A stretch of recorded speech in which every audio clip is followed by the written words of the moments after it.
Alpha. Hailstorm on standby. Bravo secure. A. A. Established perimeter, 10,000 feet APO. Securing C. Targets.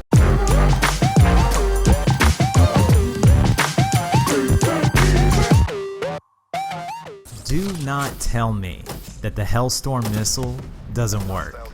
Oh my goodness. That first one was a 4 or a 5 man. The second one I killed 7 guys and it wasn't ground war. What's up? Grey Disciple back with another video. In the background, you're going to be watching some Safeguard. Alright, so I'm going to set this up for you, okay? I was getting bored with hardcore domination and I was like, okay, what can I do to have some fun? And I was watching my man Epidemic. He's going for hero gear. And I had seen some other videos recently in YouTube. This is about 2 or 3 weeks back of people going for calamities. And I was like, you know what? I'm going to mix it up. I'm going to play some ground war. All right, is what I thought. I was like, you know, ground war, you know, I could probably get a calamity much easier in ground war because there's 9 guys and you only got to kill 6 of them. And I was like, you know what else I could do? I could probably, you know, mess around with some of my hero gear because you guys, I never went for it. You know, since I play hardcore, the lethal specialist abilities are very dangerous to use in hardcore because you get a lot of team kills when you use them if you're not careful. So I always suggest if you're playing hardcore, use non-lethal specialist abilities. So I go into ground war and I start playing. I start dropping some crazy kills, all right? But the game mode that I prefer the most in ground war was Safeguard. It was so chaotic and in your face, and you know, towards the end as you get close to the base with the robot, I mean, wow, it is chaos and it's a blast. So I was like, you know what? I'm just gonna go into the regular Safeguard playlist.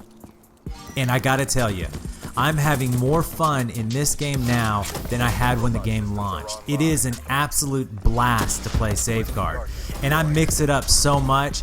I have nearly completed my hero gear just messing around in there. I mean, the feeds that you can get. Now, there is a little bit getting accustomed, okay? Especially if you come from domination and the hardcore mode. Oh my goodness. I mean, it's a completely different meta to the game, right? But once you start to figure out the tracking of the robot and how people play it, how far you should walk the robot and things like that before you back off, different routes to flank and things like that, and understanding the concept of the chaos at the end and how to feed off of that, the game mode is so much fun. I'm showing you 2 streaks. The first one's on Hunted, the second one's on Nuketown.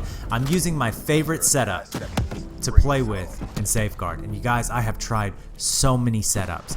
I have tried so many. I've tried the Shiva, the KN44, the Dingo, BRM, the Brecci, the VMP, Razorback. I mean, I have tried so many guns in this, and this by far, in my opinion, is the way to go.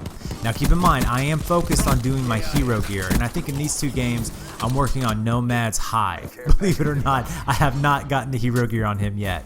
But okay, so here it is. I play with the Man of War. It's very strong in core, very strong. I put the BOA3 sight, not just because of that built-in grip, but also because it's a lot easier to find people on the map with the BOA3. From there I run stock. I put on fast mags and extended mags along with high caliber. So I'm rocking a complete setup on this. I need extended mags because in Safeguard, you will, I promise you, you will come up against 3 to 4 guys pretty regularly. So you need the extra ammo. Fast mag so you can pop that reload real quick because as soon as you kill them, another 3 or 4 guys is going to come. High caliber because I am always going for headshots. It helps so much. You want to drop those guys as fast as possible. Then I got stock for the extra movement. You could take stock off. Whatever you do on the Man of War though, do not put a suppressor on it. Please don't do it. It makes it a hit marker machine.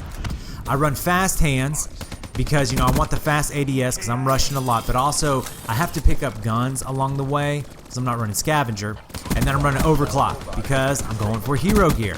As for my score streak setup, I run the UAV, Hellstorm missile, Sentry gun. You guys, it is not easy to get streaks in Safeguard. I promise you it's not. The best way to do it is to walk the robot and get kills as you're doing it, but it is very dangerous to do. You will die. On most maps, you can walk the robot for for 3 sets of 50 score before you got to back away, because then you're going to have the grenades and the C4s and the trip mines flying in. Keep that in mind. Also, if you walk the robot, you are a key target for a specialist ability, a Ruin Strike, a Tempest, the Annihilator, the Flamethrower. So stay away from that robot as much as possible. And just understand, if you're running Lethal Specialist, when you get yours, chances are the entire enemy team just got theirs as well. So just keep that in mind, alright? Stay focused on it. Now, streaks are very hard to come by. In order to get a sentry gun, it requires about a ruthless streak. I mean, think about that. Okay, so I mean, it's not easy, but the good thing about it is you don't see many of them coming in. Most people will run the HCXD UAV in a care package. In the care package, they tend to get lucky in this. A lot of guys run engineer. The other thing to really watch out for in Safeguard is the trip mines. The trip mines are the easiest and fastest way to take out the robot, and everybody knows that who plays it. You see a lot of L4 sieges as well, but man, if there's something about it, as that robot comes to the end, and you just go for it, and everybody's charging in, and the specialist abilities are going crazy, and you're getting these crazy kill feeds, there is nothing like it. I have so much fun, that rush of excitement towards the end. I can't encourage you guys enough.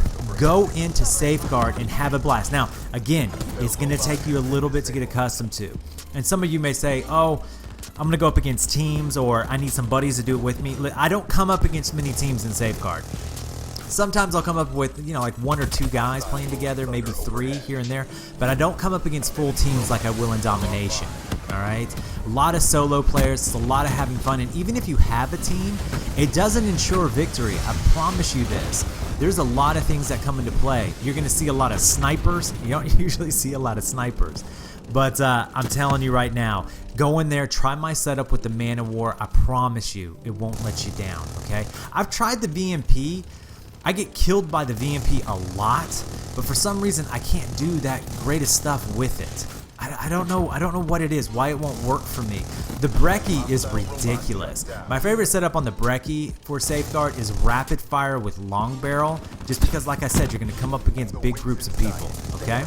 So, I hope you guys liked it. Hit that thumbs up button if you did. Leave a comment down below if you have questions about Safeguard or your thoughts on it. And as always, subscribe for more, because I know you want to.